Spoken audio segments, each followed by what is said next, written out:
Merci, bonsoir. Bonsoir. Je me demandais s'il avait été envisagé l'extinction des panneaux publicitaires vidéo, dont j'avais déjà parlé au précédent conseil. Pour rappel, ça rapporte quelques milliers d'euros par an à la ville, mais en contrepartie, chaque panneau consomme l'équivalent de l'énergie consommée par 6 Agnirois. Je voulais savoir si il avait été envisagé l'extinction de ces panneaux-là. Il y a un aspect symbolique aussi, au-delà de la simple économie d'énergie liée à ces panneaux. Avec des Agnirois qui peuvent se demander pourquoi moi je ferais des efforts, sachant que en bas de ma rue, ça clignote jour et nuit. Et puis,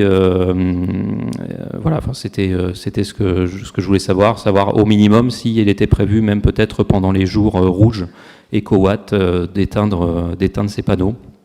Et j'invite d'ailleurs les Agnirois à s'inscrire sur ce service EcoWatt pour délester un peu leur consommation les jours où il y a des risques forts de coupures électriques sur le réseau. De quels panneaux parlez-vous Les panneaux publicitaires qui sont dans la rue. Alors il y a deux types de panneaux, effectivement. Il y a les panneaux publicitaires vidéo. Hein. Il y a les panneaux qui sont implantés sous forme de totem, et puis il y a les panneaux un peu sucettes. Voilà. D'accord. Donc il y a Naja et puis il y a Deco, quoi, c'est ça en fait. Oui, c'est ça. Mais vous seriez pour qu'il soit fermé tout le temps ou juste à une certaine heure Moi, pour ma part, tout le temps, bien sûr, puisque j'avais déjà milité en ce sens.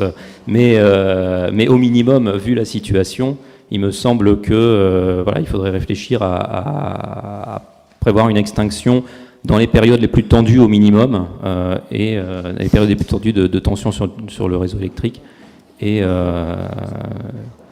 Et sinon, peut-être pendant cette saison hivernale qui va être compliquée et où on demande à tous les Français et tous les Agnirois de faire des efforts sur leur consommation. Non, mais il faut effectivement qu'on regarde les possibilités de les faire éteindre, comme les enseignes publicitaires ou les vitrines de magasins. Après, c'est ce que je disais tout à l'heure, il faut qu'on garde cet équilibre-là, qui est que ces panneaux ont l'avantage d'annoncer aux Agnirois, aux habitants ou aux gens qui passent un certain nombre d'événements, de donner un certain nombre d'informations. Donc il faut éviter dans cette période qui va être, à mon avis, très morose, de se replier et de fermer un peu les choses, comme ce fut le cas pendant le confinement où il y a des tas de choses qui disparaissaient. Donc, mais effectivement, pour en restreindre l'ampleur, oui, il faut qu'on puisse regarder ça. On est d'accord.